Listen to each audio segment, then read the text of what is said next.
This NFT interview is with rock and roll photographer Joe Stevens. In it, he discusses his encounters and/or experiences with David Bowie, Ike and Tina Turner, Janis Joplin, Andy Warhol and his entourage, and the passing of his friend, fellow photographer Mick Rock. Joe discusses his life in a wry New York voice, peppering the salty manner of an old man with enough to make most grannies blush, and entertain youngsters like 50-year-olds who never got to witness their childhood music stars in concert. His reverie ranges from humorous to wistful to riotous, with remarks on the very special people in his life who are also his friends. Bowie wasn't famous at all, singing some of the very early songs and getting his career together. I looked at his pictures. I said, "Who's that?" He said, "Oh, his name is David Jones." I said, "What's he doing?" He says, "Just singing. He's like a folk singer." That was Bowie. Young man, early 20s.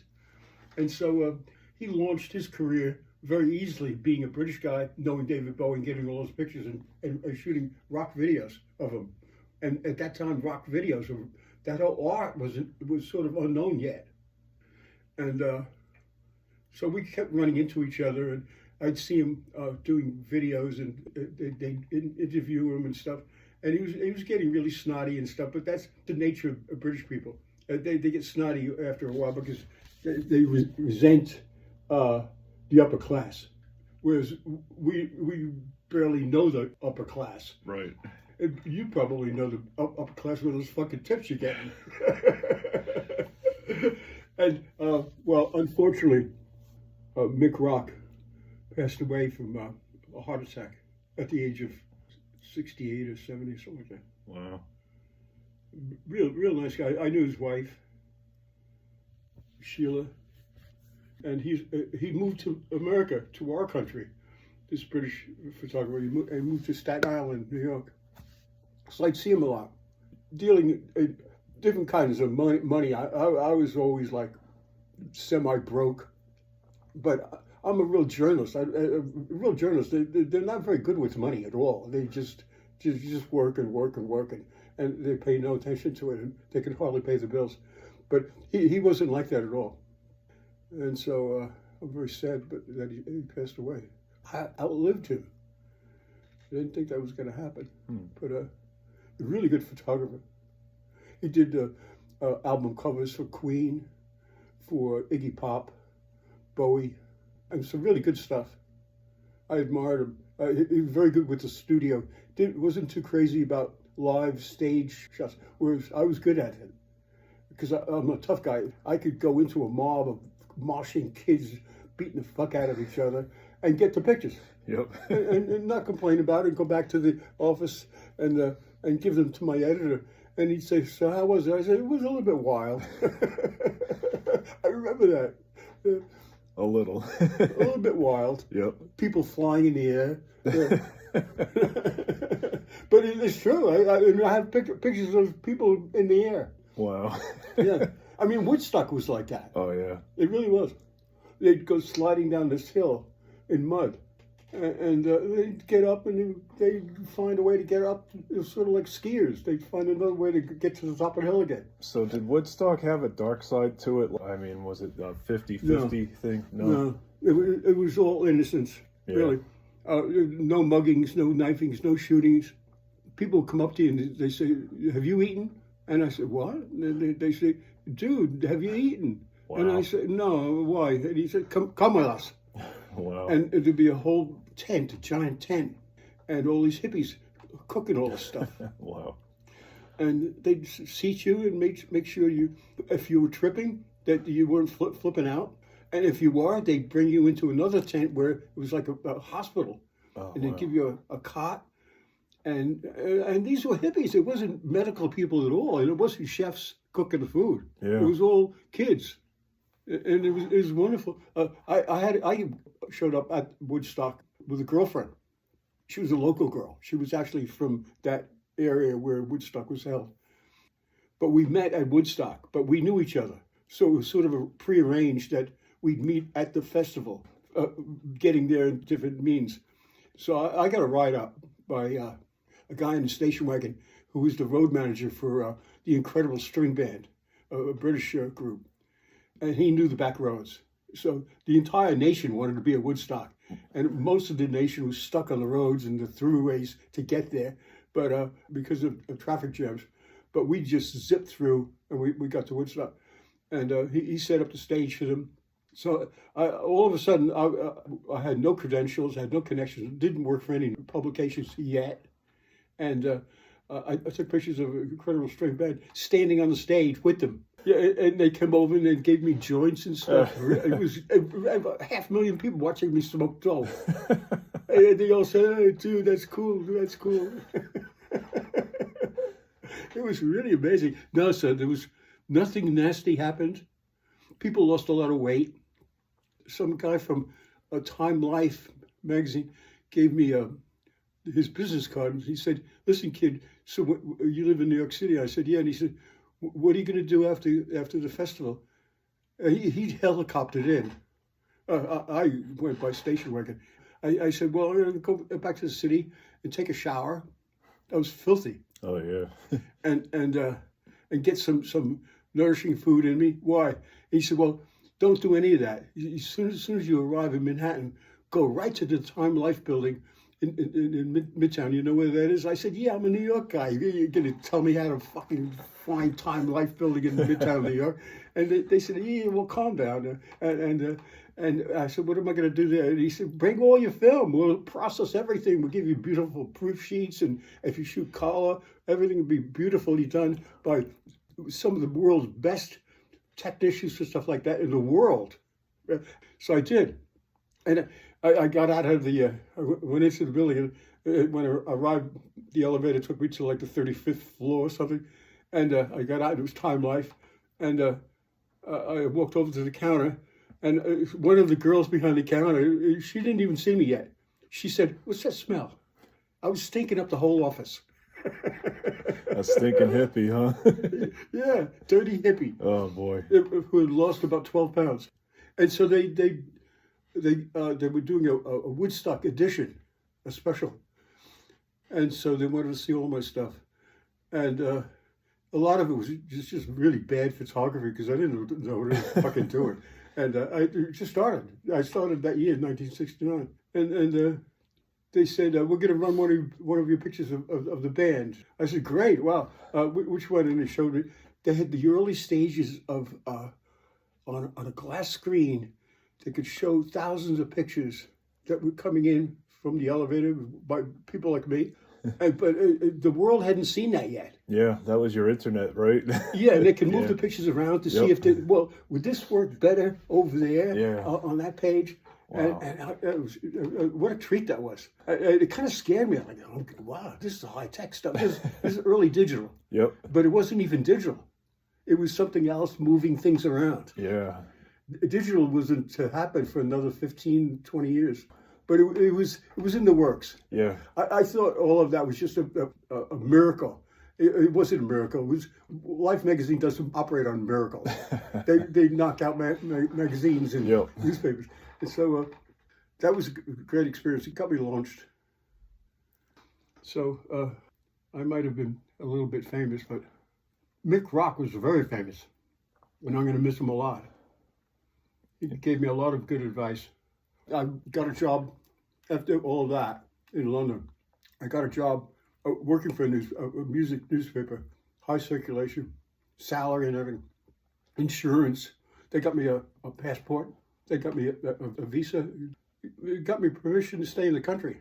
So at one point, one of the writers was really hot on this new star, David Bowie. Now, and I sort of knew something about him because I knew that Bowie's photographer, Mick Rock. So he said, we're going to go over and we're going to do an interview with him. You want to come? I said, "Yeah, I'll take pictures." He said, "Well, that's why I asked you to come." Yeah. So we went, and I met him for the first time. And Bowie, the first thing he said to me, he said, "Mick Rock told me about you. Oh, wow. You guys share darkrooms and stuff." But I didn't tell him about Mick sleeping under the darkroom table. Right. Because I think Mick was trying to be a big shot around that time. Yep. And that would have really embarrassed him. But I got along with Bowie very, very well. He liked me, and he used to do impersonations of me being in New York and he being in London. Oh, he hadn't been to New York yet. he was about to live there and die there. And so one day I said to him, David, why do you do impersonations of me? He said, well, as you noticed, I've become a major star. And if that continues, I'll probably be making movies besides making records and touring and all that stuff. I said, yeah, I can see you doing all of that easily. And he said, well, if I get a part in a movie, some of the movies may be me having to be a Yank. They have people who teach English people and everyone else how to sound like a Yank for the films. They just do little segments and it's easy. And I pay attention to you when you speak, and you're really funny. So I'm really funny too. He was easy. It was easy for him to be David Bowie. He was proud of himself. That's interesting. I hadn't met anyone like that. He was proud of himself. He knew that he was very talented, but the world may not be ready for him. It turns out the world was very much ready for him. All he had to do is get the opportunity, get a record deal. And so I found a friend, which didn't please Mr. Rock too much, but Mr. Rock wasn't the type of person like me who wanted to work for a newspaper. Mr. Rock wanted to be completely on his own, and he did all the way through. He just dealt with guys like Bowie and Queen, but he didn't wasn't aligned with a publication telling him what to do. He'd contact Queen and say, my name is Mick Rock. I'd like to take pictures of you guys. Is that all right? They'd say, fucking yeah, right. Come on over. Yeah, so he was very enterprising. Yeah. I spent about 10 years living in Portsmouth and drinking. I used to go into the press room a lot. Oh, That was my watering hole. And there was a guy, he's been here, Bruce Pingree. He was my bartender. And he served me all those beers that I drank for years at that bar, because I found it was a safe place. You could go there and get hammered, pick up girls. I remember seeing you lurking in the background. I was like, who the hell? Oh, yeah? I saw you. You were there? I saw you. You used to wear a lot of black, right? Yeah, always. You know why? Nothing to do with fashion. Nothing to do with being in New York or anything like that. Laziness. Oh. Because if you have all black clothes, you're not standing around wondering, what am I going to wear today? Yep. You just grab something and put it on. Hide stains better. Whatever it is. Yep. One time I tried to put a shirt on my legs. What am I doing? So I switched over and put it on my torso. But yeah. But I asked Pingree years later, even after he was finished being a bartender, I said, you served me all those fucking beers. You saw me hitting on all those girls and stuff. Did I ever get punched out? He said, what do you mean? I said, in a bar like that, it wasn't exactly the most peaceful bar. There was fights. But did I ever get out of line? He said, no, you're just a funny Irishman. Wow. I didn't know. All that time, I never thought of myself as a funny Irishman. I actually never gave it a thought at all. But I said, if I got into a fight, what would you do? He said, I'd go around the bar and I'd beat the fuck out of somebody who's trying to hurt you because you were a steady customer and my friend. And he still is. Wow, that's good. Yeah. Bruce Pingree. I told him about you, but not much. Oh, yeah. Because you knew who I was talking about. I guess we cross paths every couple of years, basically. Yeah? So we just give each other a nod and then just move on. So He lives in Kittery. Oh, yeah. His landlord jacked up his rent by $600. He's moving to some place in Portsmouth. He's going to get out of Kittery. He should be closer to, like me, he should be closer to the action. Yeah. And he's involved with this Shakespearean theater company. And they do shows, and he plays a couple of Shakespearean parts. And they've been to New York to the show. I said, so how's it going with your lovely career and everything in your life? And he said, well, not too great, but I'm kind of happy that I did all those radio shows because other people know me. But I never got paid.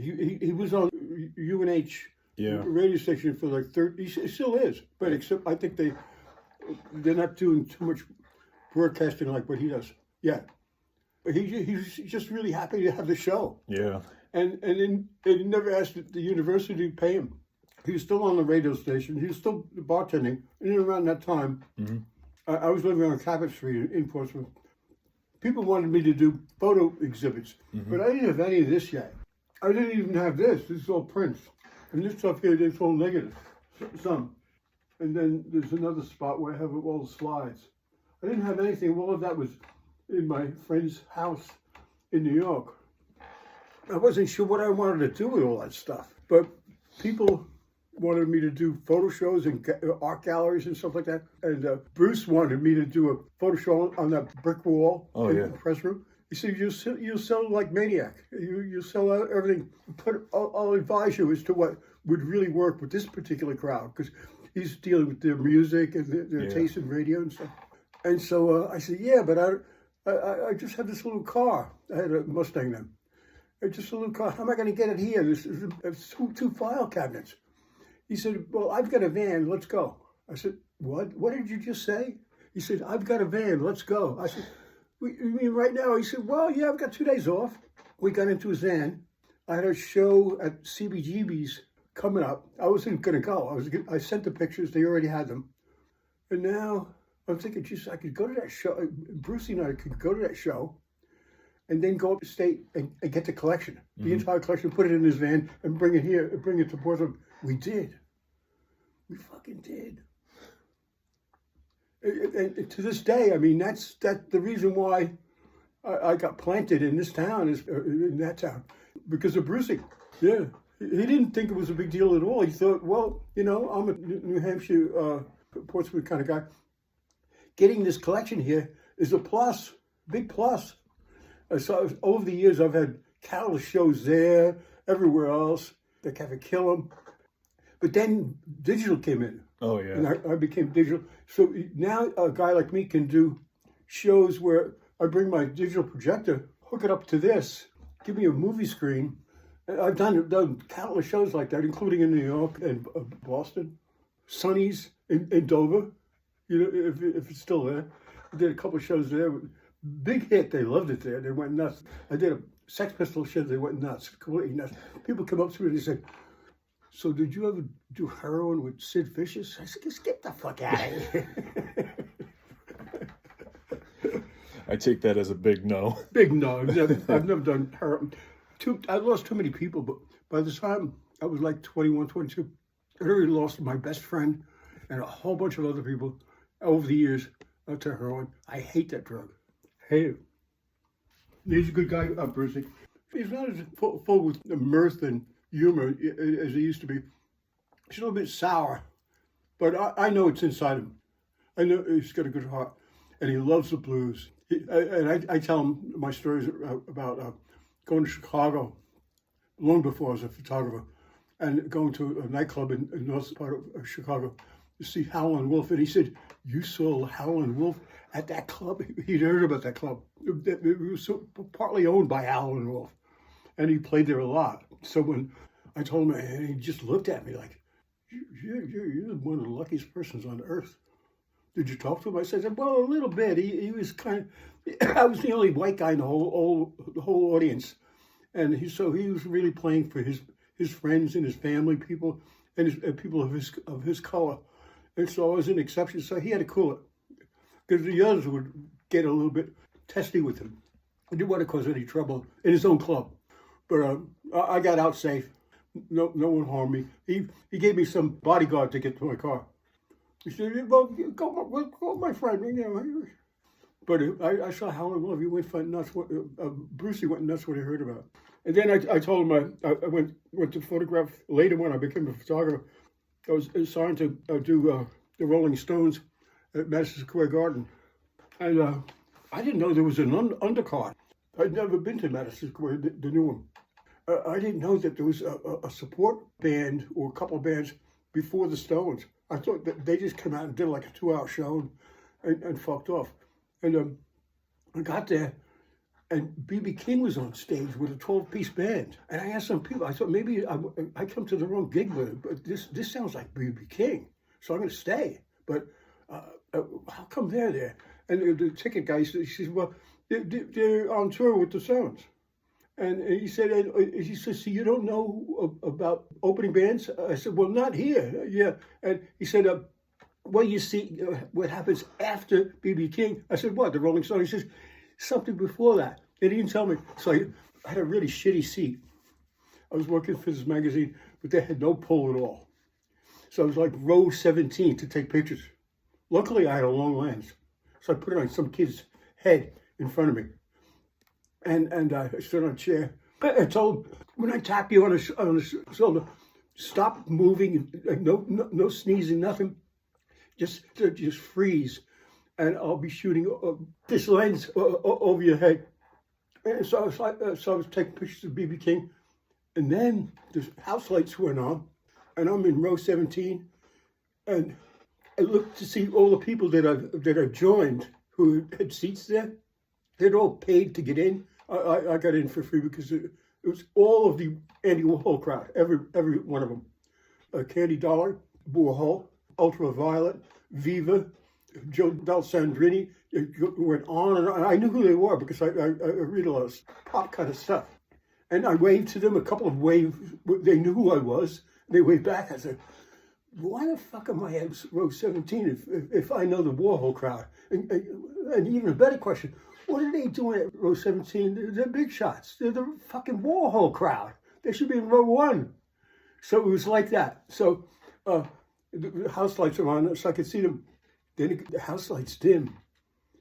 And Ike and Tina Turner and the Review come on. I said, this is what the ticket guy was talking about.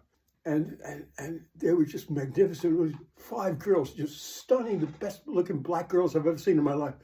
And they just tore the place apart. And I saw, see if you can grab the picture. See that picture, right? Somebody with a white hat? Let's see. Oh, yeah.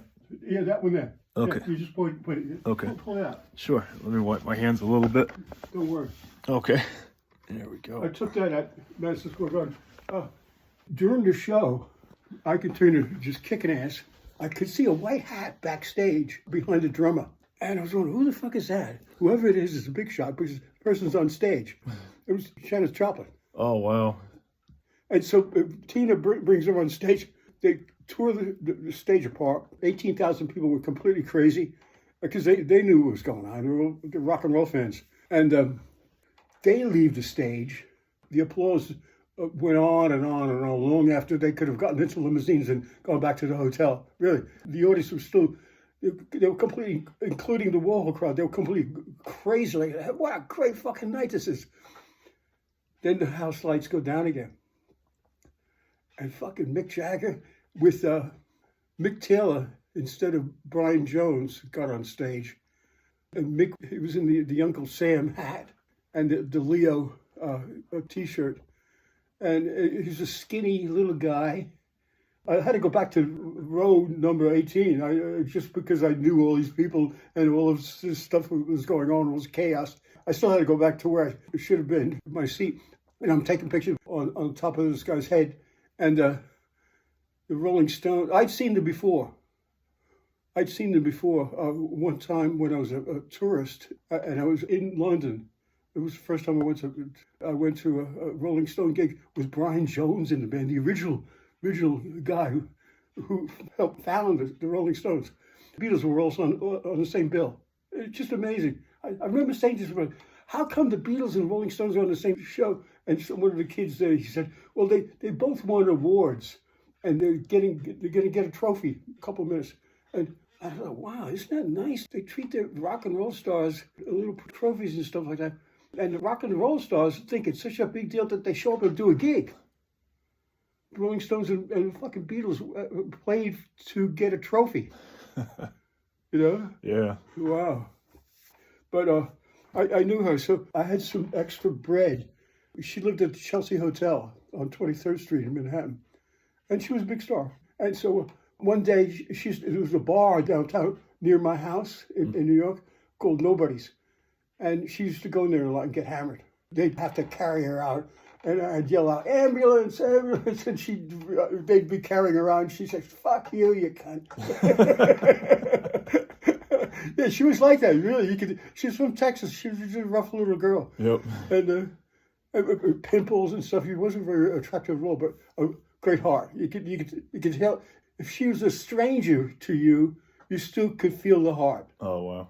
She was very warm and sad. Yeah. You knew that bad news was awaiting her. Carried a heaviness around her, huh? Yeah, she was into all the nasty drugs. Yeah. I don't think she could refuse drugs. She had no discipline at all. And there was loads of people who really loved her, trying to get her to shape up a little bit, because each day her fame grew. At some point, just before she died from an overdose, she was on the cover of Time magazine. Her star kept going up, but she wasn't able to handle it. But I saw her, and I had a couple of prints of this in some black and white. And we shared a taxi from Nobody's to her hotel, because there was a party going on there. And so I sort of took her there, and the people thought I was dating her. I said, no, you don't date that Janis Joplin. She's really famous. She has no time for that kind of stuff, you know. And nor did I. I'm a big shot photographer. And so in the taxi, I went into my bag, my camera bag, and I came up with these prints, and I gave her some prints of herself. And she was so new to what she was doing. She looked at me, she said, "Thanks a lot, Joey. What am I going to do with these?" She wasn't keeping a library. She wasn't keeping a diary. She wasn't keeping a clipping board or anything like that. She was not keeping the record of what was happening to her in her life.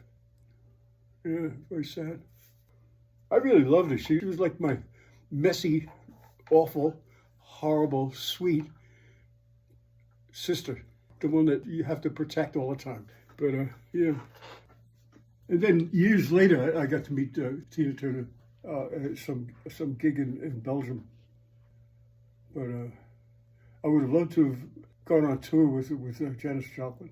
If she'd come over by the time I got rolling, doing my stuff, I could have shown her all the great, nice nightclubs and stuff, and introduced her to all my friends. But she was already in the box. She was already dead. Oh, well. I remember being angry with her. I didn't really give her a chance. I was too young. It was 1969. I was too young. I didn't know that much about drug problems, and I didn't know anyone that ever died. I've somehow gotten through my life, and I haven't lost that many people for my age. It's just amazing. So Mick Rock dying last week has really shaken me up. He was younger than me. Wow. And we had mutual friends, but both of us lost Bowie. Bowie was one of his best friends. When Bowie married Iman, who's his widow now, when they got married in New York, I ran into them on the street. They were just touring like everyone else does. They had shades on and funny hats and stuff, so hoping that not too many people would recognize them. But they'd jump out of cars to talk to him. They say, "That's Bowie." So it was really dangerous being him. Even hanging out with him wasn't too safe either, because some people would get crazy. They'd want to grab and touch and steal. Yeah. But there's some pictures of it that I took of him. That picture there, that vertical. Oh, yeah. Radio City News Corps. That is a great picture, Joe. Isn't it sweet? When I met him, they were starting to put a tour together for him, his first tour of America. I wasn't going to be a privilege to go on the first one. I tried to, but my publication didn't have the money to send me. But I ran into him. He said, "Are you coming on my tour of America?" I said, "I'm hoping, I'm working on it." But I never did. But he said, "So when I'm in New York, what do I do?" I said, "What do you mean?" He said, "Where do I stay?" They'll let me stay at any hotel in the world. And I said, "Well, I'll tell you about the Gramercy Park Hotel on Lexington Avenue. It's great. It's just a load of great chicks. And they take care of you. They know that you lack the ability to buy a fucking stamp to stick on a postcard. And they'll take care of all your problems, everything, all your laundry, all your food, all your pussy, all your diseases, everything." And he stayed there. Every time he came to New York, he was always there. If you knew him as well as I did, and you knew he was in New York City, you knew where to find him. Yep. Is that hotel still running, maybe? Yeah, sure. The Gramercy Park. Wow. If you ever get a chance, if somebody's going to pay the bills, it's probably kind of expensive now. At that time, it wasn't.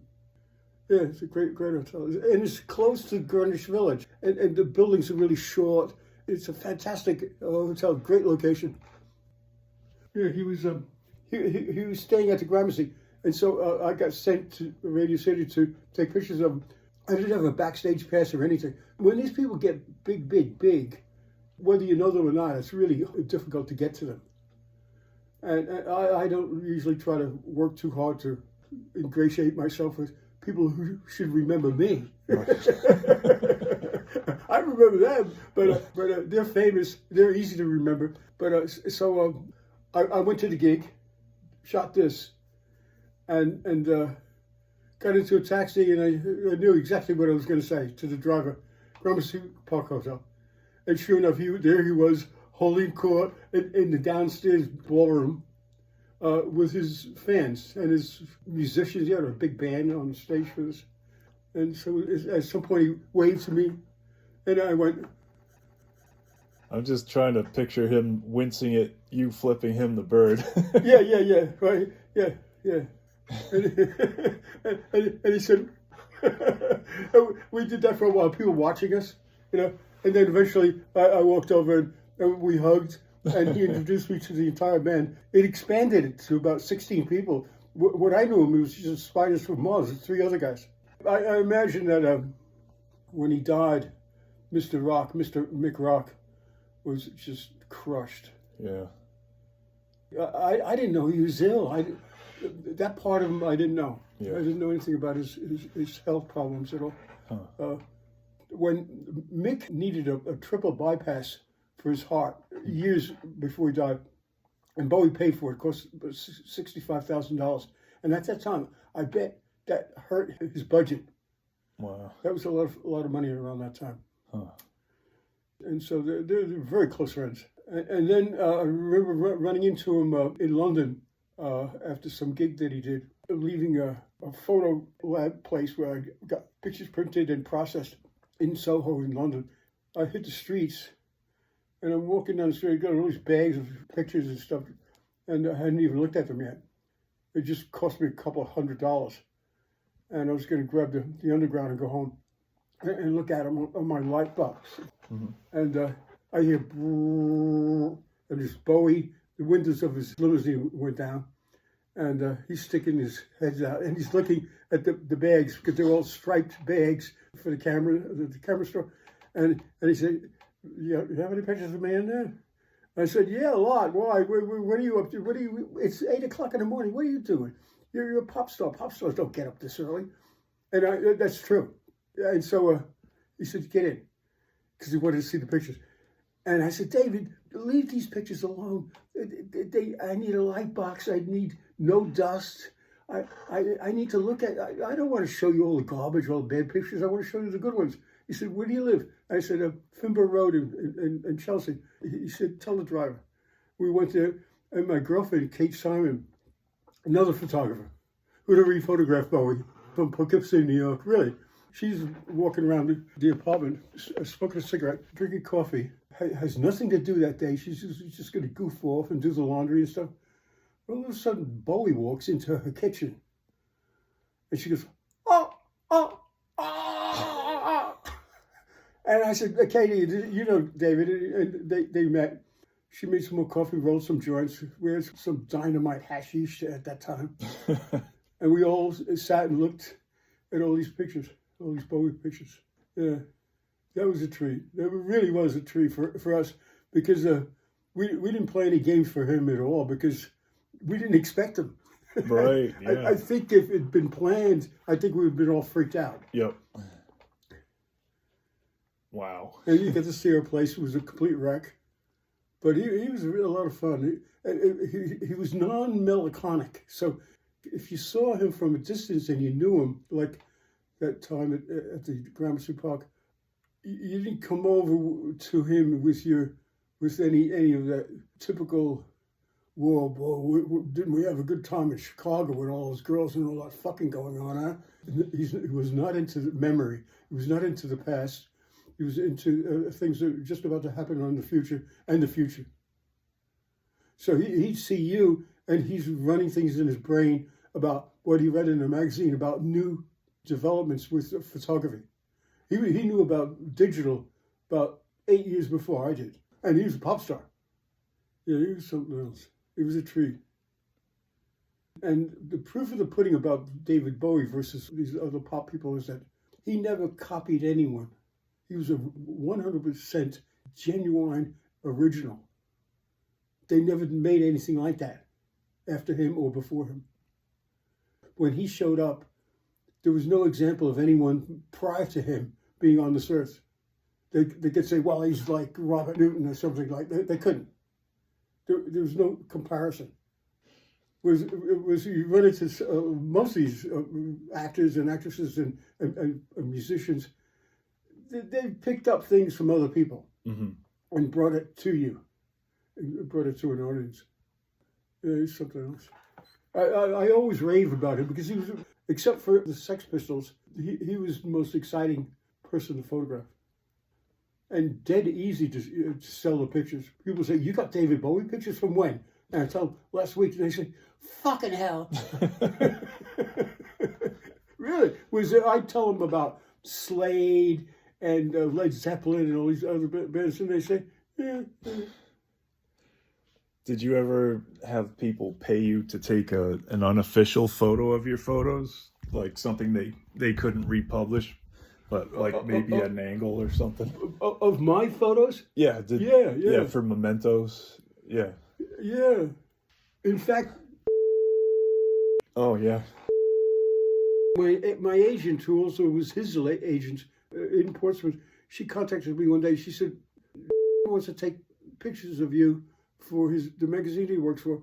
Would you do it? I said, well, I know the magazine is fucking rubbish fucking magazine. I'm a journalist. I really don't like the magazine. I like him. He's all right. You know, I hardly knew him. But he did photoshopping. So she talked me into it. And he lived in Durham, in a nice house. And what he did was he gained access through her, the agent, a lot of my pictures. And he put them into his projector, did a collage, and beamed them onto sort of a disfigured wall. It wasn't like that. It was sort of the wavy kind of wall. Yeah. And it was white. And he projected the pictures there, and he put a stool in front of it and put me seated in the stool and took pictures of me. And it was great, except he didn't give a shit about who was in the pictures. And it was just pictures of my girlfriend, pictures of my neighbors, a couple of pop stars. But no Bowie, no Rolling Stones, nothing like that at all. And before he got it published, I said to him, this is really good. I like that. I look kind of weird, but it was color shot. But the people, you should have consulted with me because before we did the session, because it's sort of just my neighbors. He said, I don't give a shit. He didn't care about what kind of pictures I took or who was in the pictures at all. And I thought, well, that's kind of cheesy. If you take an interest in the guy, take an interest in who he likes to photograph. Yeah. You know? I would think so. I could have filled the wall with just pictures of Bowie. He would have gotten pissed off. I don't blame him. Yeah, I mean, hey, you got the access, that's for sure. Yeah.